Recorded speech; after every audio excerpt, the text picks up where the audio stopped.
today is the regular scheduled board meeting of the President and Board of Trustees. Please rise for the Pledge of Allegiance. I pledge allegiance to the flag of the United States of America and to the republic for which it stands, one nation, under God, indivisible, with liberty and justice for all. Would the clerk call the roll, please? Trustee Diaz? Here. Trustee Klug? Here. Trustee Fritz? Present. Trustee Giuseppe? Here. Trustee Lima? Here. Trustee Brzezinski? Here. And President Polter. Here. The clerk show that we have a quorum. 7:10. Could I have a motion to approve the regular board meeting minutes of November 17th? I'll move to approve the minutes of November 17th. Second. A motion by Trustee Diaz, a second by Trustee Fritz. Call the roll. Diaz? Yes. Klug? Yes. Fritz? Yes. Giuseppe? Yes. Lima? Yes. Brzezinski? Yes. A motion passes. At this time, is there anyone in the audience that wishes to be heard? I do. Thank you. Would you state your name for the record, please? Hi. My name's Mary Ann DeSecchi, and I do have one real quick question. When we were at our meeting the other night for Soaring and Garden, there was mention of shutting off the Safe Passage to Schools route stop signs, and I didn't think it was at 6 o'clock. Is it 6 o'clock we're shutting those off? Yes. Yes. It's from 6 to 6. I have Lincoln full of students playing basketball that are gonna be walking home. Can I ask why 6 o'clock? And I don't think we said why we shut them off at 6 o'clock. It just seems we're shutting off the lights when it gets dark. So if you could just let me know why we're shutting them off at 6 o'clock and maybe not 8 o'clock when we can make sure all the kids get home, just an idea. Mary, you want to try to address that? Go ahead. Great. Yeah, there was a lot of discussion at some of our meetings we've had. Okay. In particular, we received a petition from neighbors around one of the school areas saying that the flashing lights were going into 1 o'clock, 3 o'clock in the morning, that kind of thing. So we checked to make sure that yes, in fact, we could program the lights to go on or off at different times to make sense for the purpose of the original, as you know, because it was a cooperative Yes. venture of the school district and the Absolutely. village to try to come up with something that would make those areas safer, because there were a lot of problems with traffic movements that were bad and dangerous, and thankfully, Right. nothing fatal happened, but it could because of some of the near misses. So anyway, the 6 a.m. to 6 p.m., I will tell you, it's really somewhat of a judgment call. There wasn't anything real precise about it, other than to try to balance the need for safety during the times when there's drop-off and pickup.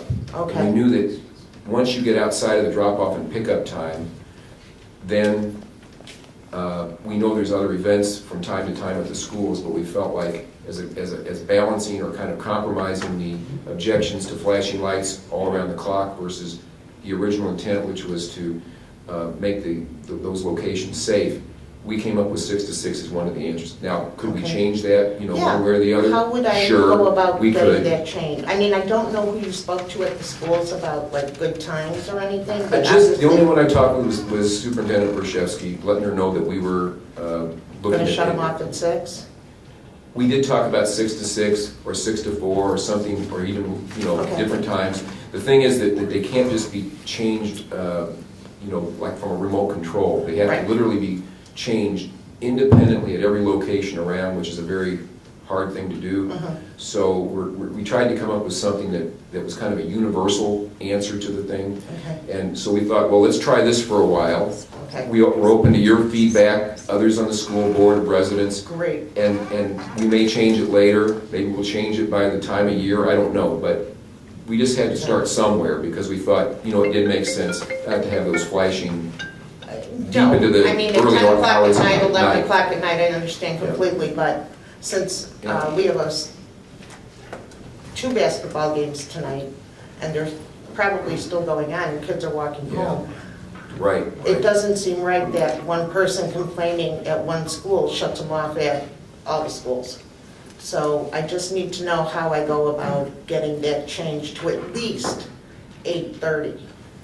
Well, I guess what I know Brad had talked to Dr. Borshevsky, and I had talked to Kathy Brand at one point about this, and sort of expressed on behalf of the board that we wanted feedback from you guys on the issue. Great. We're open to feedback on the issue. So Okay. I guess my thought would be if you wanted to go back to the board and have a discussion, and if the feeling of the school board is that they would like to change it to a particular time, that maybe you could make a recommendation, or Kim could make a recommendation Okay, back. because, yeah, I don't and think say, it was you know, ever mentioned 6 This is the o'clock to consensus us. of the school board, that this is what we'd like you to do. Okay. So that, everybody over there has an opportunity to sort of weigh in on this a little bit. come up Absolutely, with and I'll something. talk to everybody about it. I just don't think 6 o'clock, when we know our kids don't leave till 7:30, was ever really a discussion. No, and So- there wasn't any kind of magic to it. That's what I like thought. said, It was Right. just something we tried to come up with. So I will go back and let the board know that we need to get in touch with whom? Well, Brad or myself? Brad? you can get back to me, or Okay. have Kim get back to me, however you want to do it. Perfect. And then we'll Well, go from there. one thing I might mention, and is the reason partially this came up is because we had a resident bring a petition forward, Right. like Brad said. So maybe if you are going to discuss it, to extend the period, maybe you need to let the surrounding neighborhood residents know Mhm. that you're going to be discussing it, because then they can put input into you and not only the village board. You see Yeah, what it I'm seems saying? kind of just a little bit skewed that we weren't approached, where what we Yeah, we don't know why they worked didn't at. approach, we kind of wondered about that too, and I remember mentioning that to Robin Right. Ryerson, well, the school board had something to do with this too, and. A lot to do with it. Apparently he did not No, reach out to you. no, and then it was Surprised. just kind of strange that when we were at a meeting on Monday, 6 o'clock was not the time that I think I heard they were being shut off. I don't think I heard 6 o'clock, because I know I would have, okay, let's face it, Well, guys, everybody knows I would have said I something. don't know if they're even objecting to that. I mean, they Oh, want it. it's unfortunate, Yeah, but and it is, because right now, it we is a need safety to- factor. We need to worry about the kids and not like trying to get through 12 trucks, a garage into somebody's front window. So I will go back to my board, ask my board for recommendations. I don't think 6 o'clock is going to be the recommendation though. So just so everybody knows, we'll try and get a time where we know our kids are home and safe. And that's what we're gonna worry about, not somebody's front window. Well, you would know that better than. Great, and I'll call you, Brad, And okay? then one of the other objections that the gentleman brought up, he was saying, what happens when the kids aren't in school? Right, For Christmas break, for spring break, Mhm. why would they still be on? So I'm just trying to be cognizant of Absolutely. everybody's objections. I and- understand completely. I think it's a great idea, I really do. A Right. lot of other residents love them. We've heard many good things about them. Absolutely. And they're saying people are actually stopping at stop signs now, but we have to be cognizant of everybody's. Totally understood. Please input, so- don't take this wrong, but Oh, no. I have 1,400 kids I'm gonna worry about. One man in his front window is just not it right now. So I'm gonna worry about making sure all the kids get home from basketball, all the kids get home from softball, whatever sports we have going on. If they're on 2 weeks during Christmas, they're red. It's a holiday color. I don't expect somebody to go out and program them for 2 weeks either. But we're weighing the balance of 1,400 students against a man who the light has to get through 12 trucks and his garage. So I think we're gonna outweigh that. Thank you. Thanks, Marianne. Anyone else at this time? Okay, we're gonna move on to the consent agenda for consideration and action. Do I have a motion to approve the consent agenda? Second. Okay, I have a motion by trustee Fritz, a second by trustee Diaz. Call the roll. Diaz, Yes. Klug, Yeah. Fritz. Yes. Giuseppe. Yes. Lehman. Yes. Kuzinski. Yes. Okay, motion passes. All right, we're going to the committee of the whole discussion items. Take it away, Brad. I believe all the items that are listed here, 1 through 9, Yes, 1 through 9 are action items. So the first one is the annual tax levy, and that's proposed in the form of an ordinance. That's for tax year 2016, which is collected the following year. The way it's listed on that ordinance is as a 0% change in the tax levy. There is one change we want to make from what is listed on the cover memo concerning special service area number 8, but we can get into that now if you want to. At least that's what staff's recommending. Any comments or questions on that one? Anything you want to comment on that came out of the committee? I mean, this is really the committee recommendation, so. I have one question, Brad. Yes. I just want, this is staff recommended by you, Rob, and Brad, for 0%? This is the committee recommendation. Okay. We prepared it as a 0. We prepared it as a 0. We would have changed it if there was to be another, if the committee or the board goes another way, obviously we'll change it. The only thing I can say is with a 0%, we could still achieve a balanced budget and be able to, provide the services, fund the services and all of that. We stated that last year as well. Committee recommendation, but not staff recommendation, correct? We didn't really present it as a recommendation, did we, Rob? I mean, We presented here 0%. The way I would characterize it is it was given to us, the data was handed to us as this is 0. Yes. We can make it work. It was a range of Yes. outcomes of how much we could increase or decrease. Given our sort of financial situation, again, presented to 0 as 0 seemed fine. At the same time, the committee also mentioned that in place of doing a modest increase, we are then acknowledging that we're going to be taking in a little less than maybe we did on a percentage basis than we did this year. So we are expecting hopefully make up for that in the budget, and that will be on all of us. Given we have a $28 or so million budget, I hope we can come up with a couple $100,000. I know most of it is centered in personnel. I'm well aware of that. But if we all put in, I think we can find money not at the expense of the taxpayer. So to say it was a staff recommendation, I think is, I don't think you're going to get that answer from staff. I got the answer. But the committee, after some careful discussion and productive discussion, mentioned that, I think we were okay with it, given the sort of requests that the committee then had in response. Well, there's some other factors too, if I could just mention them. We're not going to spend all the dollars that we're budgeted for this year, so there will be a carryover of dollars that you could also consider what you might want to do with that. You could put it in reserves, it could go toward operations for the next year. Some of that happened because, either a project didn't go forward or maybe a position became vacant and we didn't fill it. Those kind of things. On the other hand, I think we did say that for every percent, we estimate about $75,000 roughly for every percent if there was an increase. That's pretty much the same as what we said last year. So those are all factors too, I think, that we talked about a little bit and will come up during the budget time. Yeah, you had something to... Yeah, Brad, I was just going to mention sort of what you were, touch a little bit more on what you just said, which is I think Rob mentioned at the committee meeting the other night that we are running a surplus this year, which I think is what we were essentially saying there. And that because of that, we could absorb, a year with 0, given our fairly strong position we're in right now, that we were in a better position. I think that was one of the factors that board members considered. I don't remember that coming across, but it's When good. you say surplus, are you talking about income? Because if we put projects... Yeah, I don't remember us If we using the put word... projects off, that's... Yeah. We didn't use the word surplus. I don't Well, we know. had a very good meeting on, Yeah. was it Monday, and I think we went over the numbers and the possibility of leaving the levy at 0. And I know we had expected to do extra work next year during budget preparation, where we're going to come up with whatever difference this meant.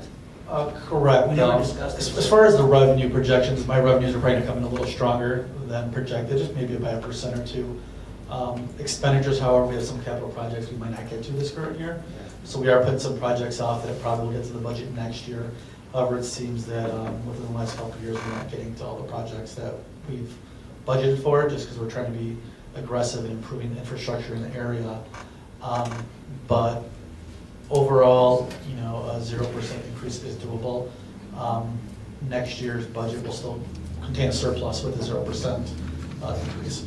However, in the future, we might not be able to do that. We have extra external factors that are affecting our budget, such as pension obligations that keep climbing up. So in the next few years, to kind of maintain our current strong reserves, as well as a balanced budget, we are going to probably need additional revenues or cut expenses to meet our pension obligations. And Robert, what percent would you be looking at saying such a statement? In future years, really the main driver is going to be our capital plan, to be honest with you. Until we get a real, which we're currently in the process of now, is going to be the main driver of what's going to happen in the next couple of years. So without having those numbers yet and finding a way to fund those with it, maybe bonds or loans or self-financed, it's hard to project anything. I'll have a lot more information in the next couple of months. Operation-wise, we're doing well. We can continue to do a balanced budget for the next few years. However, we really need to start focusing on infrastructure needs of the village going forward. Well, in the part, Sorry, we should give you an and answer when on I made that, my but- comments before about, that we don't spend the dollars that were budgeted, and those dollars could be available for different things next year. That came out really during the discussion on the budget to actual report, and that's in the folder there. Anybody who's not on that committee can still go in and take a look at that. You can see where we're at. Yes, there are some accounts that are over at this point in the year from what they budgeted, but a lot of them are under. So we try to track that and hopefully only spend those dollars that we need. So that's another thing that helps keep us in good shape. I wanted to reemphasize what Bobby and Moses I have already touched on. And I know we talk about surpluses, and that's great. Sometimes we pay for things that aren't budgeted. But that aside, with a zero levy increase, and with expenses going up, just take personnel expenses going up 3% or whatever they are, we expect, and since most of the department heads are here, we expect the department heads to realize that 2% that we had last year, that was about $150,000. We expect your budgets to be $150,000 less than what they were last year. And again, we understand that a lot of it is personnel, but 10,000 here, 5,000 here. One of the things, we were 14,000 over on publishing or promotional Materials. Certainly something we don't have to do, that's a want. So I just want to make sure it's clear, and I hope I'm speaking correctly from the whole committee, that when you start your budget, and I know how budgets have gone in the past, I got $100 last year, this year maybe I could get $125. You got $100 last year, this year you get $85.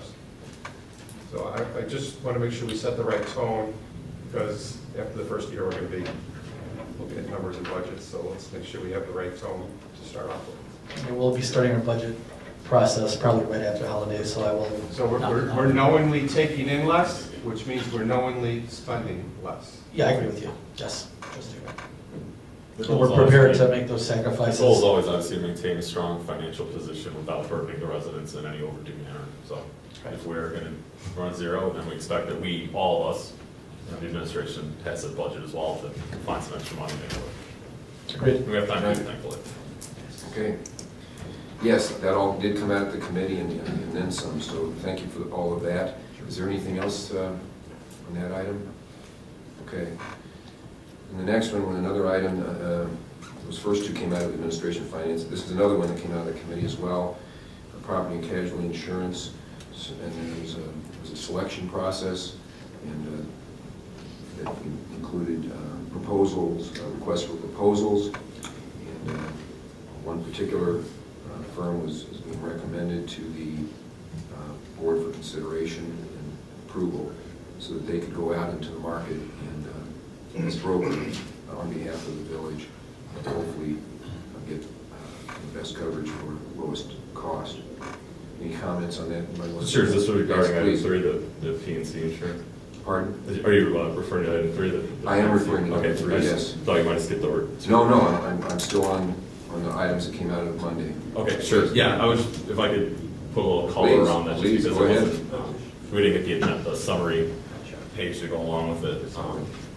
The committee, and the only reason I'm bringing this up, right, is we're not basically my board members, committee is aware that we're not selecting the initially smallest flat cost. And there's a reason for that. I just want to clarify that. While it's gonna show that we're picking a plan that is a little more expensive than the lowest cost, there's a reason for that. Essentially, the Misro proposal is an absolute fixed cost. Any service they would offer, and there's a litany of them. I'm not going to dive through every single part of the PNC that they offer. Anything they do is fixed. The yearly rate we're going to get, any service, anytime you call them, whatever we do, there's no other cost, there's no other charge. In regards to how they compare to Gallagher, well, their yearly flat fee is lower. If you dig through their RFP, you're going to see that they do have another page that covers sort of a bevy of other offers in certain insurance policies they might offer. For example, there's certain risk management tools, a max probable loss calculation, a lot of other services. Those come in potentially at different prices. They offer project costs, hourly costs, could be negotiated costs, and some of them are fixed. As a result of that, there's certainly a possibility that we could overrun what that flat cost may be. Over time, at least in the time I've been here, the board has seemed to express a preference for yearly fixed costs whenever possible. Certainly makes our budgeting process easier, makes staff's life easier also, makes your life easier. So that certainly had a lot to do with it. By going with Misro, which wasn't the most expensive policy, it was slightly less expensive than the policy from Horton. We're locking in costs to the best extent that I believe that we can. The other item that we all seem to identify was there was a ton of buying power with Misro. We fit really nicely, including some of the other clients they work with. Norridge, Franklin Park, Wooddale, Elmwood Park, North Lake, Rosemont. I think there were 60 total municipalities they dealt with within Cook County. We thought that was a nice fit for us. They mentioned within their RFP, they're actually the largest book of taxing bodies in Illinois. They're actually also our largest in the nation as well. Sure, it's just a gigantic company. They have a ton of market power, a ton of buying leverage. And thirdly, I think it was presented as a sort of staff neutral, again, sort of like item one. So we looked through it, committee chatted about 1, 2, and the 3 items that came across, and that was the decision we made. Again, just to put some color around it, because I know I'm throwing out a few numbers, but didn't actually say what they were. The proposal from Gallagher's flat the year fee for their core services was $18,500. Horton's was $36,800, and Misro was $35,000. So again, nothing astronomical regarding any of them, but I just want to sort of explain why we went with not the lowest cost that you're looking at. Yeah, well stated, that pretty much covers it. Sure, thanks. One thing that I thought of after our meeting, we didn't discuss this during the meeting, our last property and casualty contract, how long was it for? This is the first time that I've known that we've taken this out to bid before. So this contract would be a 3-year commitment with annual renewal. So if we're not happy with Misro, after the first year, we could go ahead and we could find a new broker. And that's what I wanted to get at, because I don't know if we've ever done 3 years, and we didn't discuss this at the meeting. This is a 3-year commitment. Correct. Right. We're really kind of locking in a price for 3 years with annual reviews. If we're not happy with their service, then we could take it out to bid again. We can't. Yes. Yeah. Correct. All right, I want to make sure. We're not locked. You're No. Locked on the price, but not. We're locked into the price. Not the That's service. 3 years that you need. Right, so that's what I wanted to clarify. Yeah. And in the May not past, it's have, always been, as I I mentioned, think it's always been yearly then. We've never had any type of kind of commit. We never had a kind of a contract before. So we're locking in the price for 3 years, we're not locking in the 3-year contract. Correct. We're locking in the price. And with most professional service RFPs, audit services, and stuff of that nature, it's always a yearly renewal. You're really just locking in a price for that time period. But the insurance itself, when they go out and come back to us with the insurance proposal, that's annual. Correct. So you'll have another look at that. And when that comes could always back. change. Correct. Yes. Depending on Yes. the market. So that's the our one claims. year. And I think that's what most of our discussion was about. But yeah, this is about the consulting. Correct. This is really hiring the best person to go out and market our insurance need and get the best price for us. If we choose to change, this contract doesn't lock us in any way? No, not at all. It clearly states in the RFP that The vendor that is selected will be up for an annual renewal process based on past performance, and that the village would not be on the hook for anything going forward. Yeah, we were the ones that created that. Correct, for our requirement. protection. That if they wanted to submit and be considered, they had to say yes to that. Okay. Yeah. Rob, could you just explain, we haven't done an RFP in the past, what made it different this year? I just kind of talking with the mayor and Brad, I think, anything that we could take out the bid, any type of professional services creates competition then lowers price. So I think just to be professionalized, the process a little more would really be better for us overall in controlling expenditures going forward. So anything I could take out the bid that I think get a better price, I would, like to do that, to save money.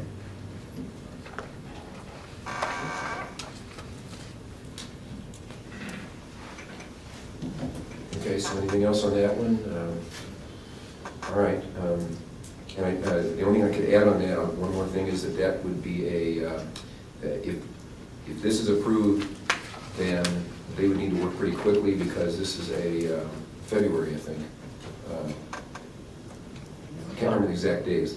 Correct. February, but maybe it's the 1st, I'm not sure, but it's a February to January kind of fiscal year. If it's approved tonight, then I'll start working on it tomorrow. Either way, we have to start working on it tomorrow with any broker we select, so. Yeah. It's time to get working on that. Okay.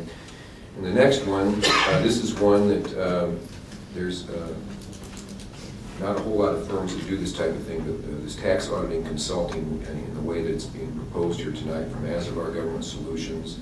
I know I'm told we had another firm that had done this kind of work in the past, but this is to, on the front end of revenue collection, ensure, with the help of this consultant, that we are actually, through businesses, collecting those taxes for which we are responsible to bring into the village.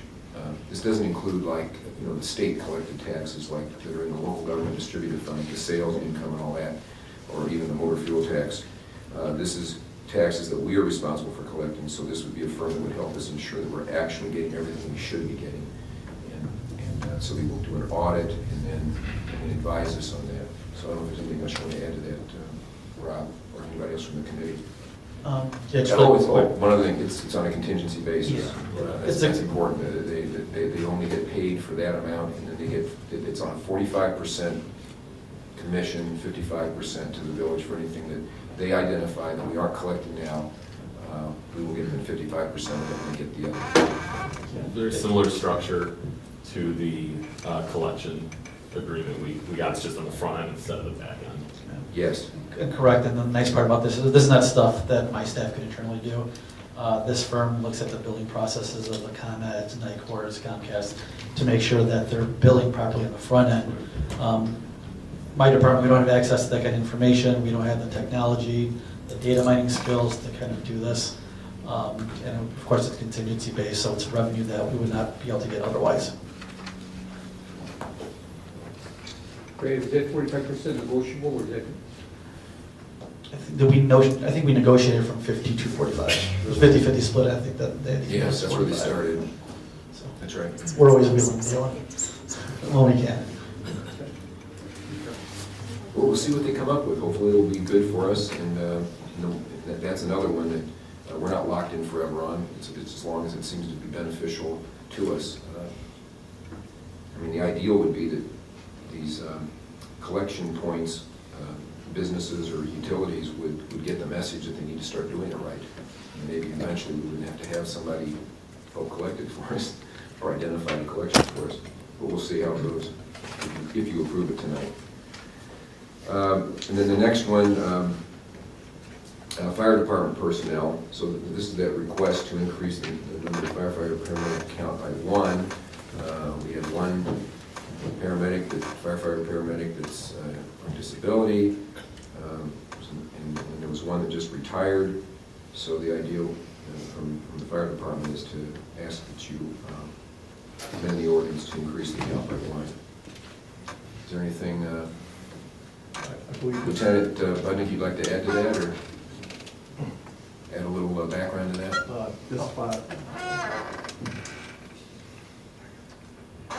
This spot places paramedic Mike Jenkins. They retired, and he wasn't a sworn person. He was back from the old 2 separate departments we had. So in order to increase our manning to hire a new firefighter paramedic to replace him, we needed up the ordinance by 1 to replace Mike. Being a firefighter. Being a firefighter, yeah. Right. Okay, anything else on that? Okay. And the next one, okay, Air One equipment. Okay, this is the breathing apparatus that they use to go inside. I know we had we budgeted for this, and we had budgeted to be over 2 different years, but I think you were able to come up with a way to get a lower cost on this. Want to tell us about the piggyback that you came up with?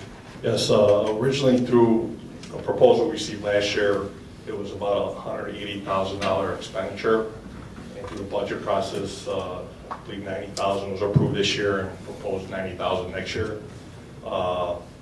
In researching all of our equipment and also seeing who else has purchased these similar equipment through a consortium I researched, I found out that Chicago Fire Department just purchased $3.5 million worth of these same exact air packs. So I was able to negotiate that price to get their pricing. So instead of being $180,000, it's down to $120,000. So we're going to save $60,000. Very good. Right, but the purchase needs to be made by the end of this year in order for us to secure our pricing. Air One agreed for us to just pay $90,000 this year, but we'll order all our equipment now. It takes about 4 months to get in. So the rest of the money needs to come out of next year's budget or this year's budget, whatever's decided. But we're looking at about a $60,000 savings. So it's a $60,000 savings in actual real dollars, but the budget was at 90, and so it's from a budgetary standpoint, it's 30,000 over this one. So what's your recommendation on how that be done if the board approves this? It would cut into our surplus for this year. However, I feel it's a great opportunity to actually get a real cost savings going forward. I think it would be foolish of us not to take this deal now, just because it's going to save us real money, and we'll be talking about a difference over a couple of months. Because the bill may come in April or it may come in June. I don't like to spend money that we didn't budget for this year. We still have a surplus, but this could be a real opportunity for savings. So I would recommend that the board take this opportunity to do so. So you're gonna do a budget amendment? Correct, yes, sir. For what amount? We would look for an additional, Yeah. we would look for an additional $30,000 in this current year for this line item, and not budget anything for next year.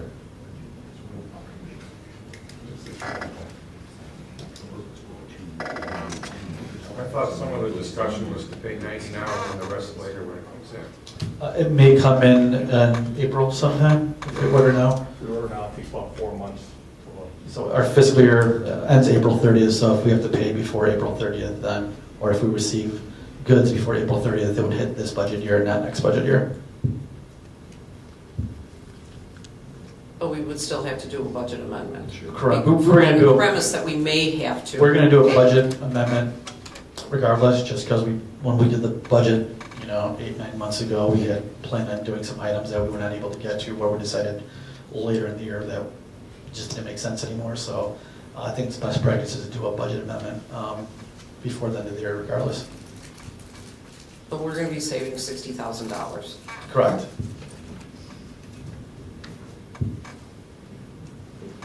And we're gonna be saving $90,000 out of next year's budget, Yes. That is correct. That's right. Yes. plus 150. Yes. I'm just saying those numbers. I only got 60 more to go Be then. here in Wait a April. minute, Do did we- we do say we- 150, so this So we is subtract that 90? 90? We subtract 90 from the 150. No.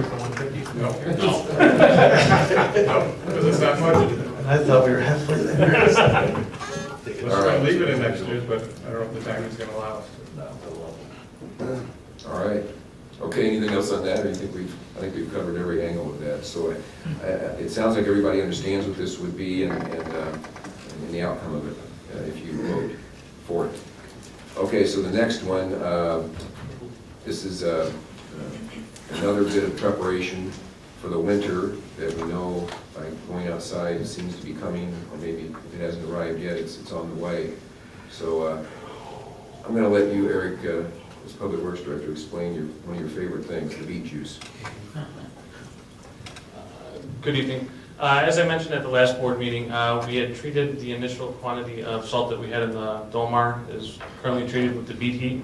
We purchased that and applied it to the current supply. This purchase here would be to treat the rest of the salt that we have on order. We have 1,000 tons on order with the state of Illinois. This quantity of beet heat would allow us to treat it as we receive it. So I discussed last time, we had to pull everything out, treat it, put it back. Having it on hand before the season starts allows us to treat as we receive the salt. We receive about 20 tons of salt per truckload. We're able to treat it as we get it in, and then we push it back into the Dolmar, and all the salt will be treated for the year. So. Okay, so any questions about that or concerns or? Let's do it. Okay. And then the next one, here's another bit of business as we continue to work on the formulation of a consolidated dispatch with our neighbors in Harwood Heights and Norwich. So now we're assembling the members of the board. We've got 3 names on here. I think we actually have to have, I think there's a 4th at-large member that they're going to select that could be from any of the communities, right? But tonight we're focusing on those that will be continuing to represent Schiller Park at these technical meetings that we've been having and governing meetings that we're now starting to have. So that's later on the agenda under the other business, under the mayor's appointments. So are there any questions on that or anything you want to know about what's happening with 911? I think we've tried to keep you up to date on that.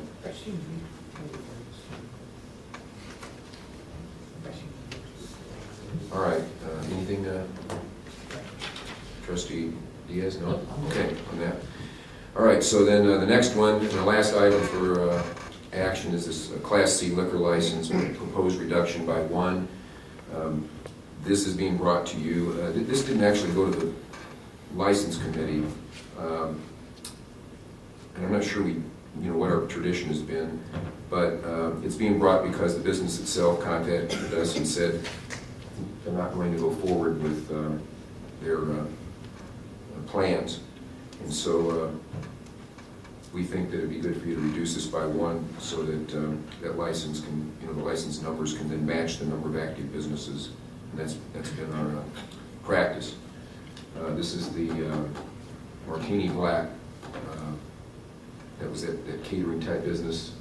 It just didn't get traction apparently, and called us up and said we're not going to do it. So I don't know anything more than that.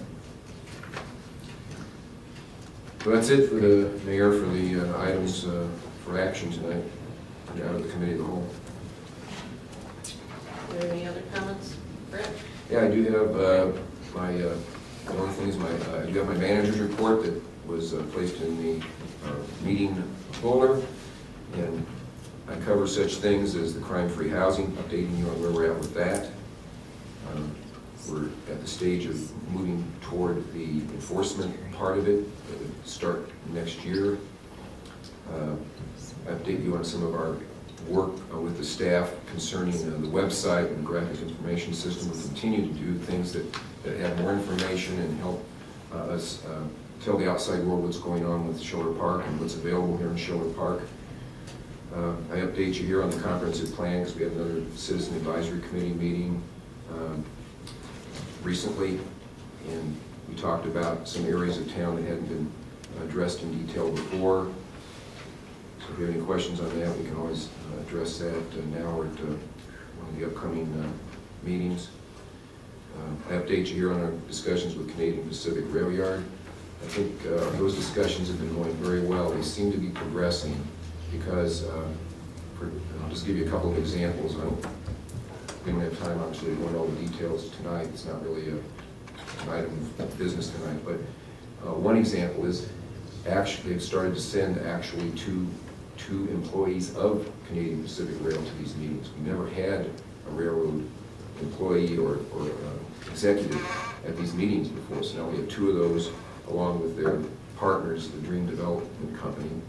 So I feel like that means it's a serious project and that they're listening to us and considering Schiller Park's concerns.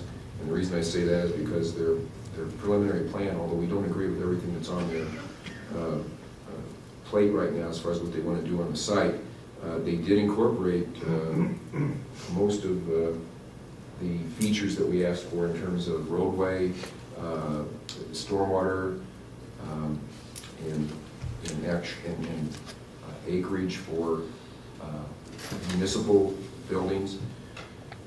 The other thing that came out of it was that we all agree that this is probably a multi-year phase-in of whatever happens on that property. Obviously, to clear off the property, and then you have development that comes in there. So that would give the village some time to promote some maybe commercial or even our municipal facility projects before the site gets filled up. So I just think it's been very good. Like I said, we don't agree necessarily in every detail of where this is at right now, but I think we seem to be in accord on those major concepts. Maybe the most notable would be a possible connection, new roadway connection from Lawrence down to Irving Park to provide another way for people to get around town. Then I got other things in there. I did update on the Soaring Avenue and Garden Court neighborhood meeting that we had the other night that we talked about earlier tonight a little bit. Kelvin Lane, we're starting discussions with Kelvin Lane possibly about the beginning of turning over the responsibility for those parking lots to them eventually. I update you on the lightning strike where we've got a proposal on fixing the antenna. West Gateway development, we made a lot of progress, mostly with the village's initiative to get environmental agencies on board with the ability to develop on that site. The stormwater was a big barrier to getting that project going. But now we've got a breakthrough, and now it's moving forward. It's still not quite done yet, but we're very close to that. I have an update here on the Community Development Department. I'm sorry to say that I'm still the acting director of that department.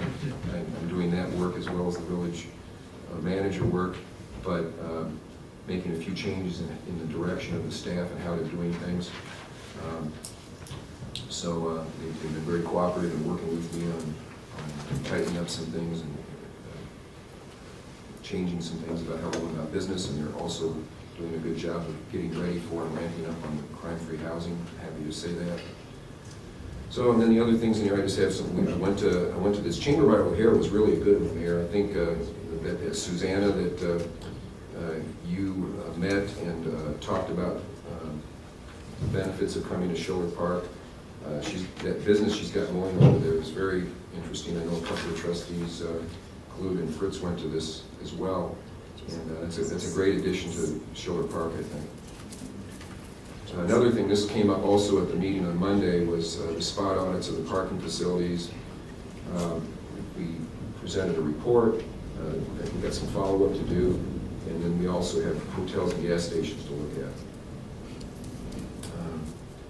Another thing that's kind of an internal, that you don't really hear much at these kind of meetings, but we are working, Public Works Director, Police Chief, Fire Chief, are working on some different ways of improving employee safety with equipment and with practices.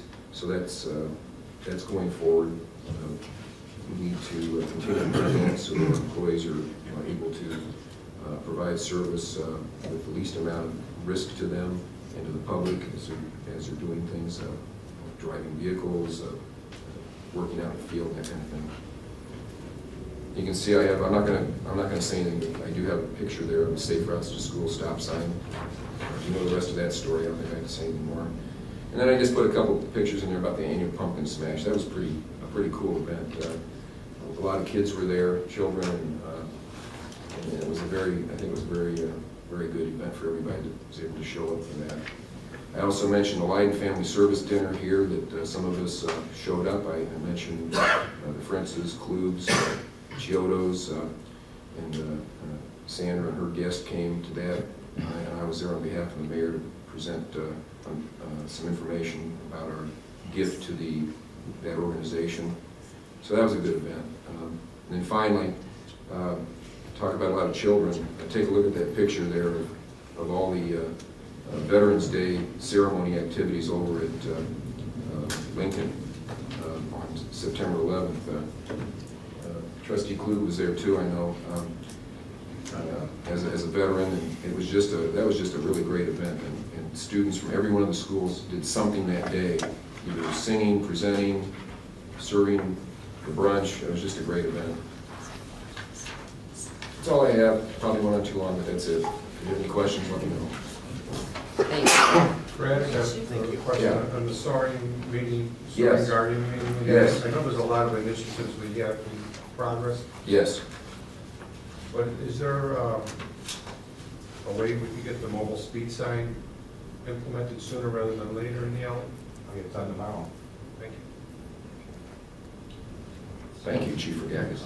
There you go. Didn't we have to get prices for the install on that? He's talking about the mobile. Oh, the mobile one, I'm Mobile, we sorry. can do that. I apologize, As long as I'm it's not some sorry. other place right now, we can do that right away, right? Okay. Great. Anything else?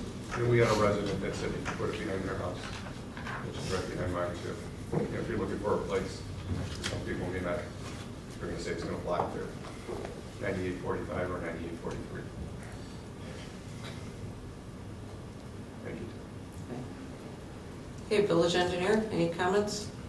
Good evening. Sure, just a couple of updates. We did the pavement patching today for the storm sewer that went in yesterday and the alley between Lawrence Avenue and Lawrence Court. So that's the completion of the road and street work for this year. And that alley, again, will be reconstructed with next year's program.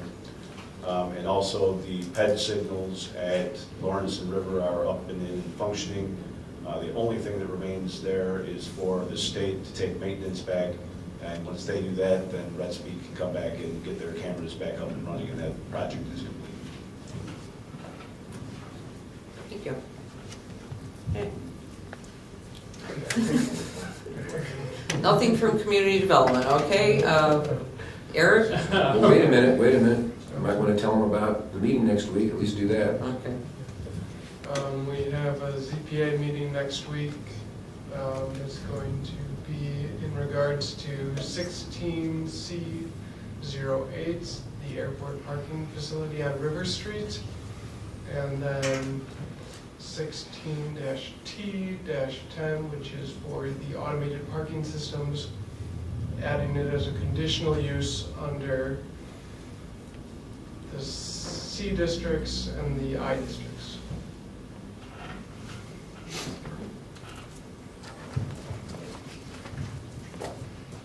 For Public Works, just real quick, tree trimming, we have the annual tree pruning program, which the board approved. I talked with the contractor, it looks like it's a good time right now to start that program. We'll be reaching out to the residents in the area.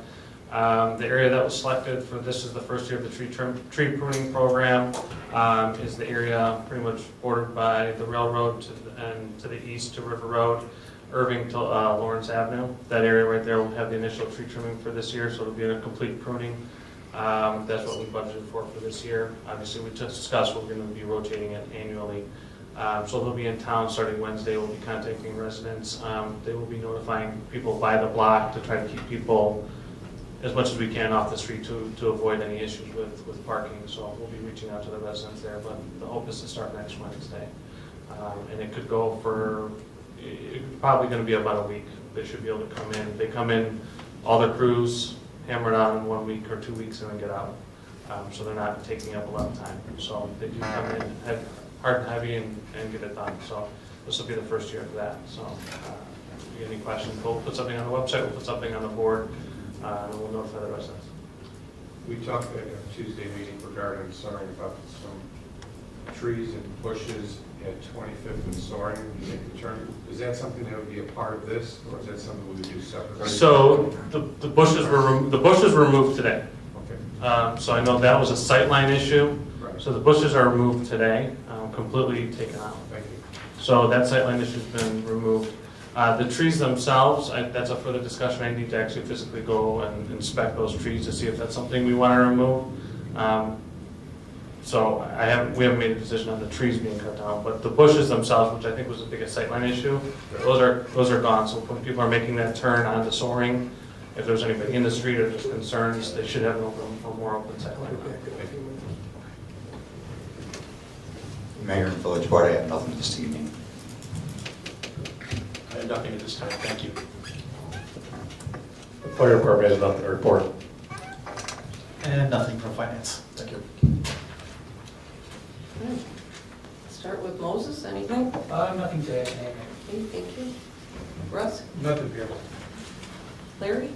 I have something for John Beeler, but he's not here, but I'm still gonna ask, maybe somebody can answer. The tower protection that had been discussed about splitting off the contract and grounding the tower separately. Do you know if John was able to get that contractor to agree to that portion of it, or I guess where does that at, or don't we know? You know, I don't know the answer about that specific part of it, but I just know he had 3 different firms, and one of them gave us a satisfactory, complete proposal, and we didn't get it from the other 2. So I know there's at least one that addressed that and other aspects of it. So I'd have to go back and look, so I don't know specifically. But there was some talk of splitting it because. Do you remember that? I can't discuss on the splitting of it. I know that since John's off, I'm taking over some of that. I'm meeting on Monday, with a company called ProLP.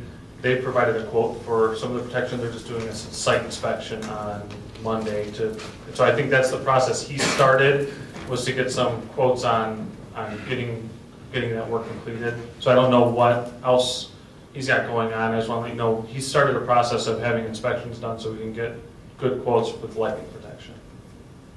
Okay, but my concern is that part of grounding the tower is more important than some of the other stuff that can be done a little bit Oh, later. yeah, right. The internal, Yes. more internal things, but the main problem is grounding that tower before we get into storms. I'm pretty sure that's what this is for. And this is what it is. They're inspecting the area around the tower on Monday to provide us a quote for grounding that tower effectively, so we don't have it coming into the building anymore. Okay, so we're moving on. Correct. And I do remember now that you mentioned that it was the pricing was even separated Yes. for that. So I would say that when we're talking to the other ones, let's make sure, we're kind of getting apples to apples And that's a priority. yeah, look at that first one, and yeah, it was the lower cost, I think, of the, Yeah, much of the lower. 2 prices, yeah. Considerably lower Yes, than yes, the whole project. right. That's all I have, Mayor. Thank you. No, I said enough. Okay, thank you. I also had plenty to say earlier. Kitch, anything? Mayor, just one thing, and I've noticed sometimes that car on 25th that pulls up onto the front lawn still seems to be doing that with the window washing sign on the side, so I don't Okay. know. I know they were looking into that, so It's Oh, random, fine. but it still seems to be an issue. Okay. They don't seem to have gotten them. I will ask again. Okay. Either maybe they have the memo, but it's not. Yeah. Fine. Yeah, maybe, that's it. Okay. I just wanted to mention, I asked you about what was happening with the tree trimming in public storage, and somebody had told me that we're now going after them because they're not taking care of it. Yes. You can speak to that. Okay. Yes, I'll give you the short version. The short version is we gave them plenty of time, held their hand, basically, in terms terms of describing what public storage needed to do to trim, prune, basically alleviate what we determined was a public nuisance of those trees hanging over from their property onto the adjacent residential properties over there on the west side, near where their gate is. And it looked like they were, we worked our way up to near the top of their corporate ladder, including their California executives. And everything looked like it was going to happen, actually. And we even had a date, it was the 18th of November, I believe, which I think was a Friday. They were supposed to actually do that work. They failed to do it. We got back to them the next week, gave them a little more time, and finally we just started citing, photographing, and that was even after Eric, in his role as arborist, was helping them, showing them what they needed to do, even helped them get tree trimming contractors. We had several proposals for them. We did basically did their work for them to help them get started on that. After all that effort, nothing. So now we've got a adjudication court date on December 14th, and I was talking to Assistant Village Attorney Frank Abel about it, and so they're continuing daily to write that up, to photograph it, and each one of those days will be, they're up to thousands and thousands of dollars in potential fines right now. Probably over 20 grand by now. So it's unfortunate that we have to get to that point with one of our businesses in town that they just simply have not complied. And we did everything we could, I think. Maybe there's more that you want to add, Eric, but we went about as far as I thought we should and could. Probably beyond. Yeah, so the company that they've been working with, I've been in contact with, the tree care company that provided a quote, that was their lowest bid. They asked for insurance above and beyond what they usually carry. The tree company went ahead and got that, and obviously expected them to, pay for that cost. So it was an up cost for their increased insurance. They agreed to that, and every time I get a heads up, it's scheduled for this day, but they won't sign a contract. They won't sign a contract with them just to do the work. And we're talking about $5,000 to $6,000 worth of tree work. It's not a big dollar amount for that size company. The latest I have was on Monday. I received information that their office is supposedly sending from their division office here to their corporate office in California, that they're supposed to approve paperwork for our contractor, for the contractor to do the work. But it's just every time we ask for more information, there's another step in the process. So it just keeps getting dragged on.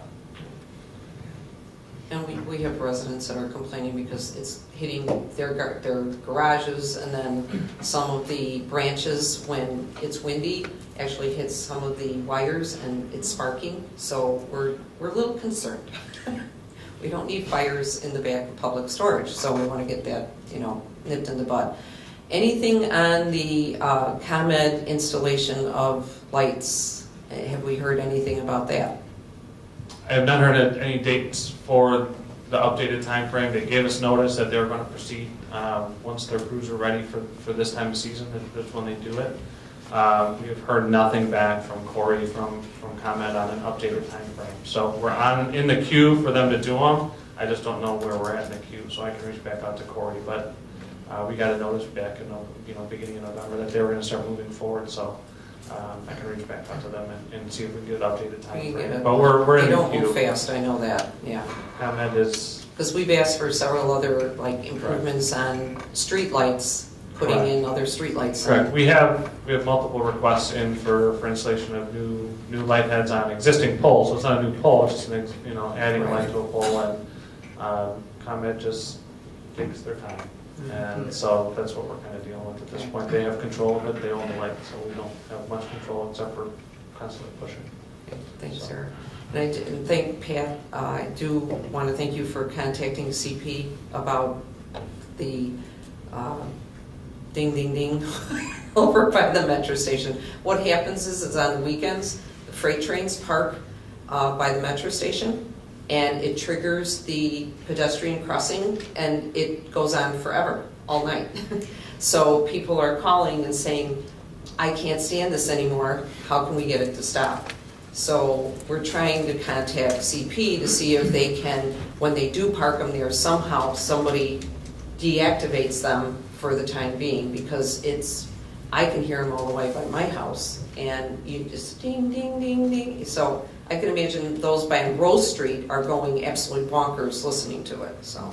Right, we just took advantage of the fact that we did have CP staff that we've met with now, and those, of course, are real estate folks, so I just reached out to them and said, look, I know this is an operations thing, but can you get us in touch with the right people that we can deal with there? So hopefully we at least now have live human beings that we can talk to. Somebody's eventually gonna stack them up themselves, they'll go crazy, but. Okay, we're gonna move on to the committee reports for consideration and action. We are at Public Safety, Chairman Diaz. Madam President, fellow board members, I have 2 items from the Public Safety Committee. First, I make a motion in favor of increasing the firefighter-paramedic count by 1 due to a retirement, and to authorize the village attorney to prepare an ordinance amending Chapter 32 of the new Millennium Code of the Village of Schiller Park. Second. Okay, I have a motion by Trustee Diaz and a second by Trustee Klug. Call a roll, please. Diaz? Yes. Klug? Yes. Fritz? Yes. Giuseppe? Yes. Lima? Yes. Worzynski? Yeah. Okay, motion passes. Okay, next, I have a motion to approve payment to Air One Equipment for self-contained breathing apparatus in the amount of $120,368 for use by fire department personnel. Second. I have a motion by Trustee Diaz, second by Trustee Fritz. Call a roll. Diaz? Yes. Klug? Yes. Fritz? Yes. Giuseppe? Yes. Lima? Yes. Worzynski? Yes. Okay, motion passes. That concludes my report. Thank you. Recreation, Chairman Klug. Madam President, fellow board members, I have no report tonight. Thank you. Licensing Committee, Chairman Fritz. Madam President, fellow board members, I have one item to mention. Later in the agenda is an ordinance reducing by 1 the maximum number of Class C liquor licenses available due to a business closure. Okay, That concludes my report. thank you. Public Works, Chairman Zizeki. I have one item to report on tonight, and that is to move to approve payment to K-Tech Specialty Coating in the amount of $8,080 per quote for beet heat juice to be applied to the road salt by the Public Works crew prior to snow removal. Second. I have a motion by Trustee Zizeki, second by Trustee Lima. Call the roll, please. Diaz? Yes. Klug? Yes. Fritz? Yes. Giuseppe? Yes, Lima? Yes. Worzynski? Yes. Okay, motion passes. that concludes my report. Thank you. Administration and Finance, Chairman Lima. Madam President, fellow board members, I have several items this evening. The first item, I have a motion to approve the current list of bills in the amount of $172,489.95. Second. I have a motion by Trustee Lima, second by Trustee Diaz. Call the roll. Diaz? Yes. Klug? Yes. Fritz? Yes. Giuseppe? Yes. Lima? Yes. Worzynski? Yes. Okay, motion passes. Second item, these next two are just informational, we'll actually be voting on them later. Later on the agenda is an ordinance adopting the annual tax levy ordinance for 2016 to be collected in 2017. Also later on the agenda are 9 ordinances adopting the annual tax levy abatements for 2016. Back to action items. I have a motion to approve a 1-year agreement with Aligned Misero Insurance Services and an annual fee of $35,000 to be brokered for the Village of Schiller Park in securing property and casualty insurance coverage. This would also authorize the village manager to sign the agreement. Second? I have a motion by Trustee Lima, a second by Trustee Brzezinski. Call a roll. Diaz? Yes. Klug? Yes. Fritz? Yes. Giuseppe? Yes. Lima? Yes. Worzynski? Yes. Okay, motion passes. My final item, I have a motion to approve a 3-year agreement with Asvar Government Solutions to provide auditing services to determine whether taxes and fees are being collected and remitted by businesses accurately. Payment for this service is to be on a contingency fee basis of 45% of all uncollected taxes and fees identified, with the remainder going to the village. This would also authorize the village manager to sign the agreement. Second. I have a motion by Trustee Lima, a second by Trustee Dezeki. Call a roll, please. Diaz? Yes. Klug? Yes. Fritz? Yes. Giuseppe? Yes. Lima? Yes. Gorzinski? Yes. Okay, motion passes. That concludes my report. Thank you. Community Development, Chairman Grzinski. Madam President and fellow board members, I have no report. Okay, thank you. All right, report for the mayor for consideration and action. We have to do the appointments for the 911 Municipal Consolidated Dispatch Board members representing Schiller Park. We have Peter Chiodo, Tom Fergakis, and Brad Townsend. Alternates can be named as needed when a member is absent. Do I have a motion to approve the 911 Municipal Consolidated Dispatch Board members? I'll move to approve. Second. We have a motion by trustee Diaz, a second by trustee Klug. Call the roll, please. Diaz? Yes. Klug? Yes. Fritz? Yes. Giuseppe? Yes. Lima? Yes. Gorzinski? Yes. Okay, motion passes. Okay, on other matters, the annual tax levy ordinance of the Village of Schiller Park, Cook County, Illinois for the fiscal year beginning May 1st, 2016 and ending April 30th, 2017, tax year 2016. Do we need to do as amended, correct? Is that, do you want to? Yes. In the cover memo, we originally had it where, what is it, 1, 2, 3, 4, 5, 6 paragraphs down in the background, we talked about reducing the Kelvin Lane levy. The prior year's levy was $18,170. We're talking about, rather than having a $10,000, we would increase it back up to something near that. Correct, we would leave it as the Just to same keep as it at last year, that. $18,170. And the basic reason, again, I kind of mentioned it earlier, was just so that we can keep the status quo while we're negotiating with them about the disengagement or the evolving out of the current agreement, which both parties appear to want to do at this point. And it may take a while for us to get all the factors done, but this would be the first step toward that. For the minutes, I'm not Yes. sure I understand that. Are you decreasing by $18,170? Yeah, let Rob. So the ordinance that's written as of right now, for Special Service Area 8, we have $10,000 levy. For this year, we would like to increase it to $18,170. So you're increasing the levy Correct. for special service number? Putting it back. Yeah, putting it back where it It's was. really Putting it keeping this, where it was. it's We're leaving the not same reducing. as It's not reducing it. Yes, It's not as it's written right now, it says It's not $10,000. Yeah. We're going to bring it back to what it was last year, $18,170. Okay, so you're not decreasing it, you're returning it to that number. Correct, what it was. Yes, that's what I said. Yes, thank you. Move to adopt. Second.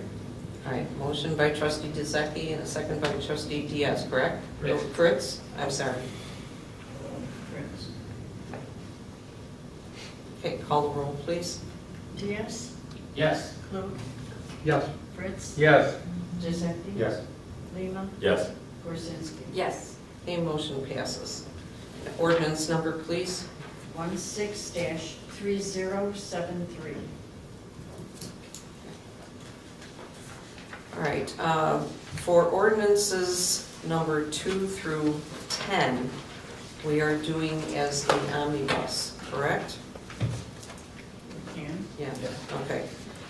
So can I have a motion to approve the ordinances abating, and I'll read each one just for the record. An ordinance abating a certain tax levy. Okay. Should we do the omnibus vote first and then apply the number? After you- Okay, we can do that. All right, let's do it that way then. All right, can I have a motion to approve ordinance numbers 2 through 10 as an omnibus? Yes, I move to approve. Second. Okay, well, I'll give it to Gorzinski this time. We have a motion by trustee Diaz, a second by trustee Gorzinski. Call the roll, please. Diaz? Yes. Klug? Yes. Fritz? Yes. Giuseppe? Yes. Lima? Yes. Gorzinski? Yes. Okay, motion passes. All right, now we'll go through. The ordinance abating a certain tax levy for the tax year 2017 for Series 2002 C GO bonds. Ordinance number, please. 16-3074. Okay, ordinance abating a certain tax levy for the tax year 2017 for Series 2008 GO bonds. Ordinance number, please. 16-3075. An ordinance abating a certain tax levy for the tax year 2017 for Series 2009A GO bonds. Ordinance number. 16-3076. Ordinance abating a certain tax levy for the tax year 2017 for Series 2011 GO bonds. Ordinance number. 16-3077. An ordinance abating a certain tax levy for the tax year 2017 for Series 2012 GO bonds. Ordinance number. 16-3078. Ordinance abating a certain tax levy for the tax year 2017 for Series 2014A GO bonds. Ordinance number. 16-3079. An ordinance abating a certain tax levy for the tax year 2017 for Series 2014B GO bonds. Ordinance number. 16-3080. An ordinance abating a certain tax levy for the tax year 2017 for Series 2015A GO bonds. Ordinance number. 16-3081. Ordinance abating a certain tax levy for the tax year 2017 for Series 2015B GO bonds. Ordinance number. 16-3082. Okay, now we're at ordinance reducing the number of Class C liquor licenses by 1. Move to adopt. Second. Okay, motion by trustee Fritz, second by trustee Gorzinski. Call the roll, please. Diaz. Yes. Klug. Yes. Fritz. Yes. Giuseppe. Yes. Lehman. Yes. Gorzinski. Yes. Motion passes. Okay, at this time, is there, I'm oh, you want a number, that's right. Ordinance number, 16-3083. sorry, thank you. Anybody in the audience right now that wishes to be heard? Okay, we're gonna, I do believe we need to go into executive session to review Executive session minutes. executive session minutes. Okay, do I have a motion to adjourn to executive session? So moved. Second. Okay, motion by trustee Klug, second by trustee Dezeki, all in favor? Aye. Okay, 8:21 PM, please.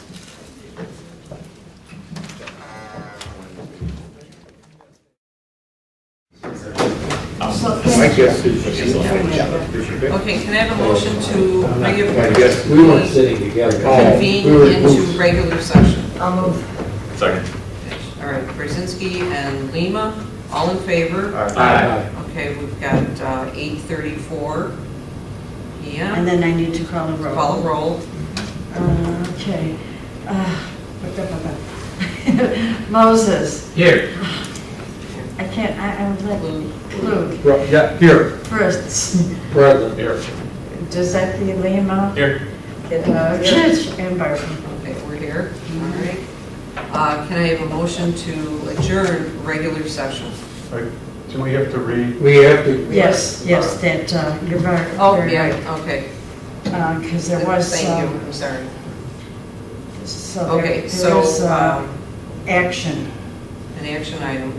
And the president and board of trustees reviewed the minutes from the previous closed session meetings. The determination was made that the need for confidentiality still remains. None of the sets of minutes can be made available for public inspection. It was moved by trustee Dezeki. Well, no, and seconded that by was trustee- back there, Right, so right, here exactly. we have to. Good, okay, so can I have a motion to approve our That statement. The statement? I move as such. Can I have a second? Second. Okay, motion by trustee Dezeki, a second by trustee Gorzinski.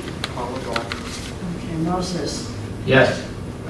Klug. Yes. Fritz. Yes. Giuseppe. Yes. Lima. Yes. Krasinski. Yes. Okay, motion passes. Okay, No. now, can we move to adjourn? Moved.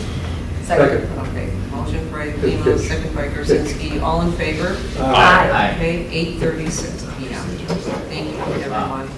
Life is full of procedures.